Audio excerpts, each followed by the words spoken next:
Olá pessoal, sejam muito bem-vindos a mais um vídeo do nosso canal. Estou muito feliz de vocês estarem aqui. Não se esqueçam de se inscrever nele, no nosso canal. Curtam, comentem e compartilhem esse vídeo. Ajude o canal a ganhar engajamento para que outras pessoas também possam ver esse estudo, tá? E para que a gente desperte melhor e mais rápido.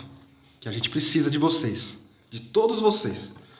Vamos lá, capítulo 16, Dom João VI no Brasil.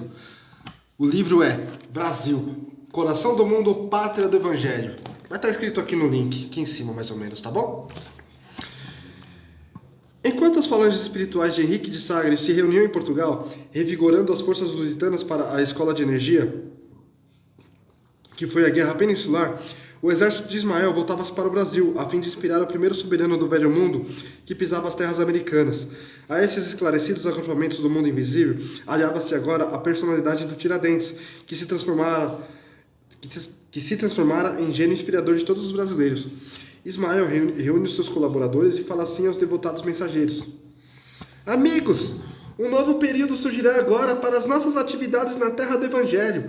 Ao sopro das inspirações divinas, reformar-se-á toda a vida política da pátria, onde edificaremos mais tarde a obra de Jesus.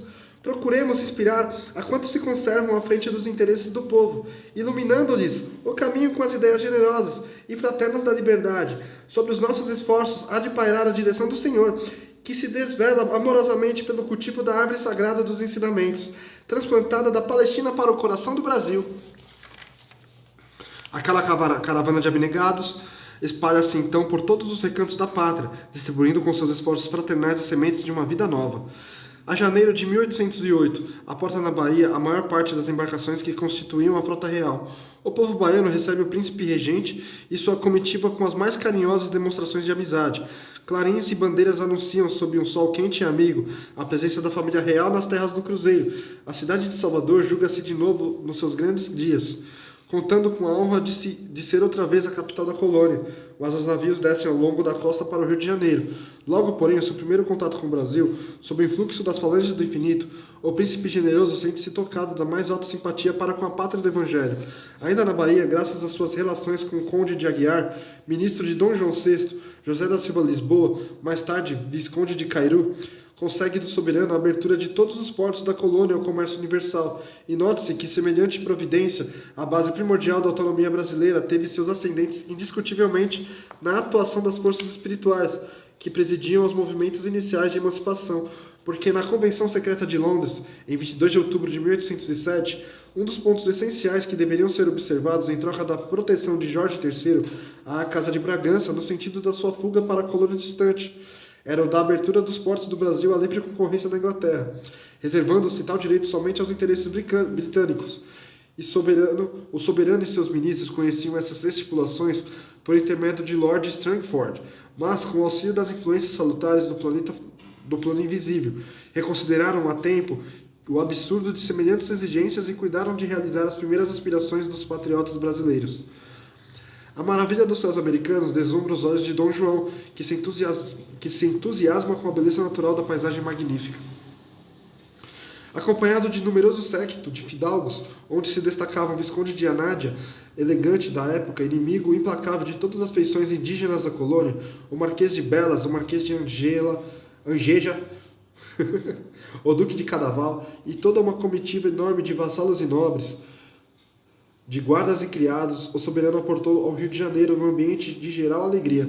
Nos seus novos passos, sentia-se o rei confortado e satisfeito com a magnificência do panorama e com a fartura da terra. Apenas Dona Carlota Joaquina, com a sua educação deficiente, a sua megalomania e apego aos prazeres requintados da época, não se conformava com a situação, protestando contra todos os elementos, demonstrando aridez de espírito e lamentável agressividade. As caravanas do infinito não descansaram junto das autoridades supremas da política administrativa. Todas as possibilidades foram aproveitadas pela sua operosidade infatigável. A 1º de abril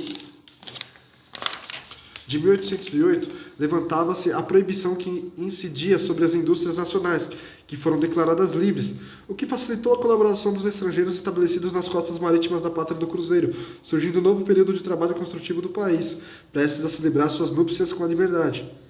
O Rio de Janeiro, sob a direção do bondoso príncipe que, debaixo das influências poderosas do alto, adotaram um regime muito mais liberal do que as formas de governo existentes em Lisboa, enche-se de obras notáveis. Grandes instituições se fundam na cidade da mais maravilhosa Bahia do mundo. Surge a Escola de Medicina, o Real Teatro São João, o Banco do Brasil, organizam-se os primórdios da Escola de Belas Artes, cria-se a Academia Marinha, o Conselho Militar, a Biblioteca Real. Desenha-se o Jardim Botânico como novo encanto da cidade e, sobretudo, inicia-se com a imprensa régia, a vida do jornalismo na terra de Santa Cruz. Entidades benevolentes e sábias, sob a direção de Ismael, espalham-se claridades novas em todos os espíritos, e sob os seus generosos e imponderáveis impulsos, as grandes realizações do progresso brasileiro se avolumam por toda parte, nas mais elevadas demonstrações evolutivas. O príncipe, contudo, não soube manter-se constantemente dentro das linhas de sua autoridade. Com as suas liberalidades na América, criava-se em derredor de sua corte toda uma sociedade de parasitas e de inúteis.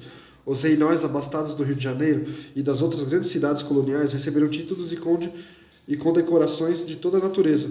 As cartas honoríficas eram expedidas quase que diariamente. Por toda parte havia comendadores da Ordem do Cristo e cavaleiros de São Tiago, dando lugar a um grande menosprezo pelas instituições. Os nobres da época eram os novos ricos do mundo moderno. Conquistados os títulos, sentiam-se no direito de viver colados ao orçamento da despesa, apodrecendo longe do trabalho. Só os gastos da despensa da corte, dos quais vivia a multidão dos criados no Rio de Janeiro ao tempo de Dom João VI, se aproximava da respeitável importância de mais de 15 mil contos de réis. O alojamento dos fidalgos e de suas famílias exigiu, por vezes, a desafio, as mais enérgicas providências de autoridade no capítulo das expropriações. A chamada Lei das Aposentadorias obrigava todos os inquilinos e proprietários a ceder suas casas de residência aos favoritos e aos serviçais reais. Bastava que qualquer fidalgo desejasse este ou aquele prédio, para que o juiz aposentador efetuasse a necessária intimação, a fim de que fosse imediatamente desocupado. Ao oficial de justiça incumbido desse trabalho, bastava escrever na porta de entrada as letras PR, que se subentendiam por príncipe regente, inscrição que a malícia carioca traduzia como significando: ponha-se na rua. Ai, cara, o brasileiro é engraçado desde o começo, né? Moreira de Azevedo conta em suas páginas que Agostinho Petra Bittencourt era um dos juízes aposentadores ao tempo de Dom João VI, quando lhe apareceu um fidalgo da corte exigindo pela segunda vez uma residência confortável. Apesar de já se encontrar muito bem instalado, decorridos alguns dias o mesmo homem requer mobília e daí algum tempo solicita escravos. Recebendo a terceira solicitação, o juiz, indignado em face dos excessos da corte do Rio, exclama para a esposa gritando para um dos apartamentos da casa: "Prepare-se, dona Joaquina, porque por pouco tempo poderemos estar juntos." E indicando a mulher que viera correndo atender ao chamado, o fidalgo que ali esperava a decisão concluiu com ironia: "Este senhor já por 2 vezes exigiu casa, depois pediu-me mobília, e agora vem pedir criados? Dentro em breve desejará também uma mulher, e como não tenho outra senão a senhora, serei forçado a entregá-la." Os caras forgados, velho, você é louco.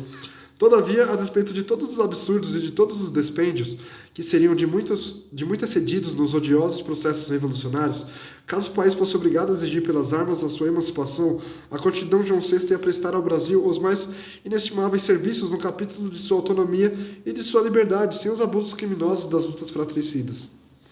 Com isso, encerramos o capítulo 6, pessoal. Curta, comenta e compartilha esse vídeo e ajude o canal a crescer, tá bom? Valeu, fui!